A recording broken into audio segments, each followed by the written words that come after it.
Hi, this is Cynthia Horner from Right on Digital, and I am here with Emma, who is going to talk to us about my favorite show, which is Lifetime's Prison Brides. And Emma Bradford, we will just jump right in. I'm very fascinated with this series, and I really love your storyline. It's very exciting to me. So tell me, what has it been like appearing on this series? And I'm sure that a lot of people on social media try to get in contact with you to express their opinions. Yeah, I started social media about 3 years ago when me and Kurt first got together. I did a TikTok about him.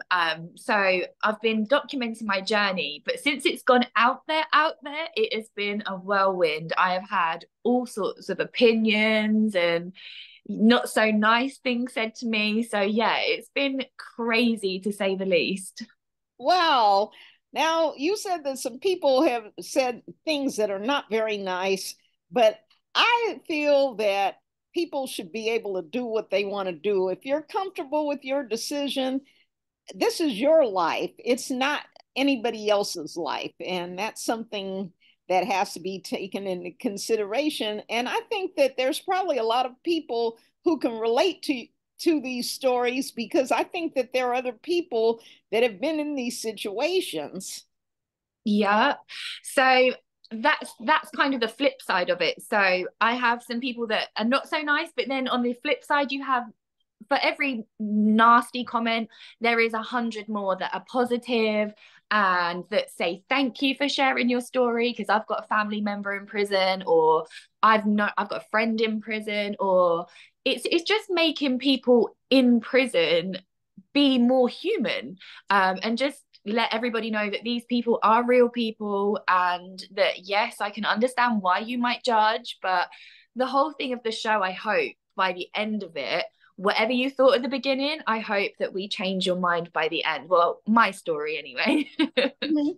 Now, what was it like when you and Curtis first officially met in person?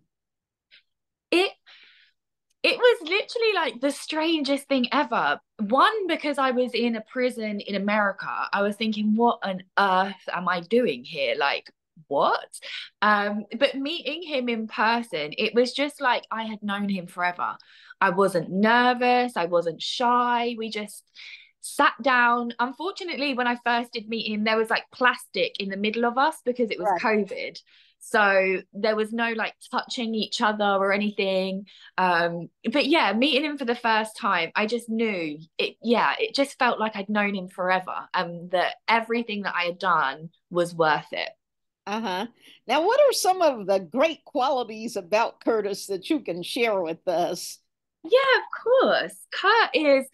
He is hilarious for one. He's so funny. He is kind, he's compassionate, he's caring. He is incredibly intelligent. So numbers is his thing. Since he's been in prison, he's got an associate's degree in business. Like Oh. he's just an incredible man, and he could not read or write before he went to prison. So he's used his time in prison really well, and he's showing great signs of reform. So I'm just extremely proud of him as a person, not what he's done, Mhm. being in prison. Now, on the current episode, they show you wearing white jogging pants and the white sweat top and everything. And you talked about the fact that a lot when people are young, they dream about wearing one of those big poofy white dresses, and you were Yeah. going to be able to do that immediately. So that's why you opted for the more casual look.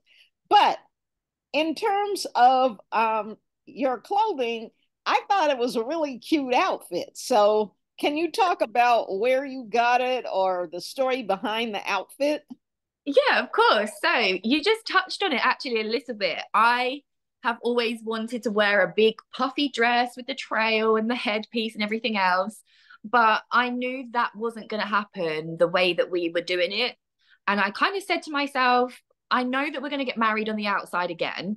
So I'll save the dress for that wedding and we'll just do something casual. So I just came up with, yeah, the white pants, white jumper, and you didn't see them too much, but I actually made my own wedding shoes. So I bought a pair of Converse and like put all jewels on them. So, they were all Oh, sparkly. Yeah. So I just, yeah, wore all white. And it was slightly because of the fact that he had to wear just like blue scrubs. So I mhm. didn't want to be the one that was dressed up and then him just be in these blue scrubs. So Oh, yeah, we okay. came up with the white outfit, but it ended up not being the white outfit because they made me change the trousers into jeans. So yeah. Oh, okay. And cameras, of course, were not going to be allowed. So eventually you'll have your own wedding pictures from the outside. So how long did you all get to have for the ceremony and everything? So the ceremony itself was about 10 to 15 minutes long. It was really, really quick. Just a couple of passages, and then we did our vows, and that was it. We were man and wife. Um, Unfortunately, or not fortunately, on that morning, there was actually an emergency in the facility. So we were kept in the room for around half an hour, which is not usual. So I got an extra kind of 15 minutes with him, which was really lovely. So the Oh, whole thing was maybe half an hour, and that was it. I was in and out. mm-hmm. And Curtis's mother got to come to Yeah. um, kind of hold your hand and everything. So, what has it been like bonding with her? So I actually started to speak to Kurt's mum very soon, like days after I spoke to Kurt. Because I'm from a different country, I wanted to just make sure everything checked out right. So I asked him, could I speak to somebody that you know?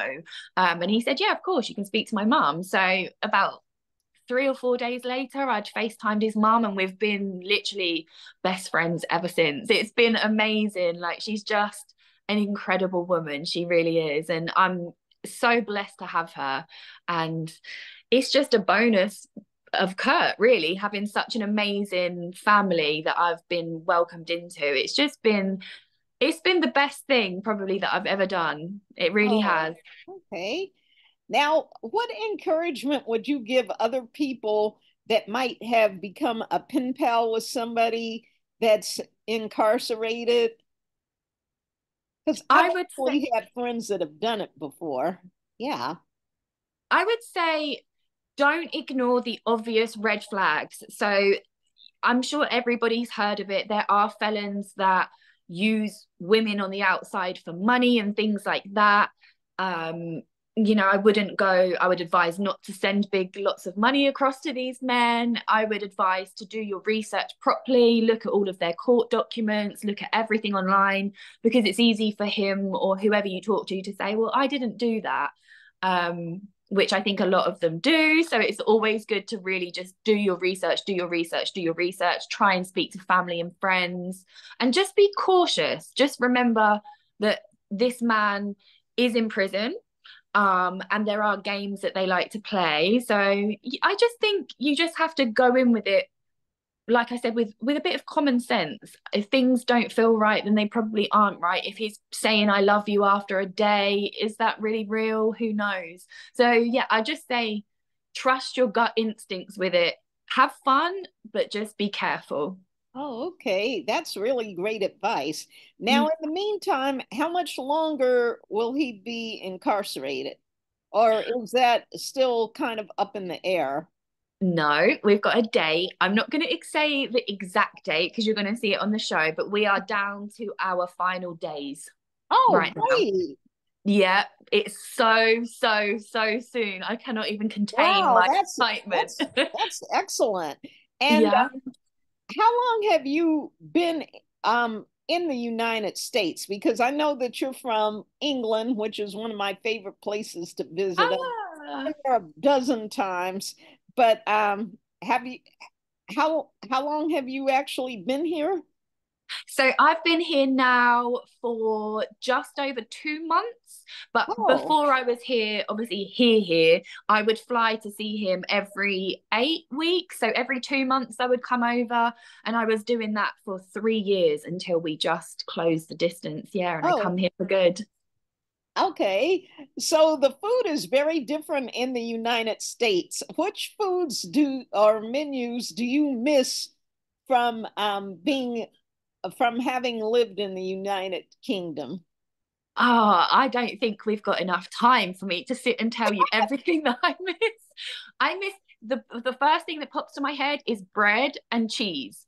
Your bread and your cheese is so different here that I just really miss that. I miss a traditional roast dinner on a Sunday. I miss fish and chips from the fish and chip shop. Oh, Oh, it's just so many that I miss. But on the flip side, I do love American food. It is good. okay. All right. Now, in terms of careers, what exactly are you doing now? So right now, I'm fortunate enough to be just taking a bit of a break before Kurt comes home. And then when he comes home, I always wanted to have a doggy daycare business in America.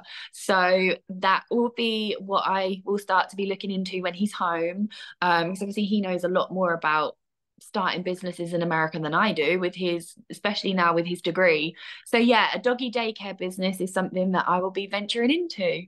Oh, that is really great. And one fun fact about you that we have not seen on the show. What can you tell us about yourself? Oh, that's such a good question. Okay, fun fact about me. Oh, that's a really tough one. I don't know because I think you've seen quite a bit of me. Fun fact about me. Well, I I know what wasn't always a post lady. So my whole career, I actually did work with children with mental health. So that's one little thing that people don't know about me, is I had a career in healthcare. And I Oh, was only working as a postal worker because of the money to move here. I did that after COVID. I had a bit of a career change. But yeah, fun fact about me is my whole career I was in care and I worked with children. So oh, yeah. okay. And my last question is, you had a piece of luggage with a lot of stuff like spread all over the place. That are you a good packer? I am now. Oh my goodness. I am literally the go-to for all my friends as well. When they're about to go on holiday, they're like, Emma, you need to come around and help me pack. I have got it down to a fine art to this packing business. So yeah, I'm good at it Okay. now. I've done it for a long time.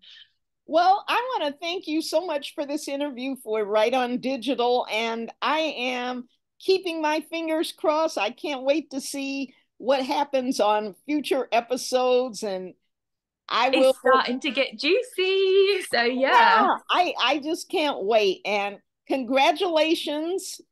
And Thank you. I think we should probably connect again soon after a few more episodes air, and we can circle back to talk about catch up with whatever else has happened in the meantime. Definitely. And we could even have an extra guest by the time that happens. We'll have Oh, Kurt here with yeah, us. So, yeah, that'll be perfect. definitely. Well, you have a Yeah. nice day and Thank you. Thank you happy so much for having Valentine's me. Day in advance. Thank you so Thank much. you. Okay, goodbye. Bye.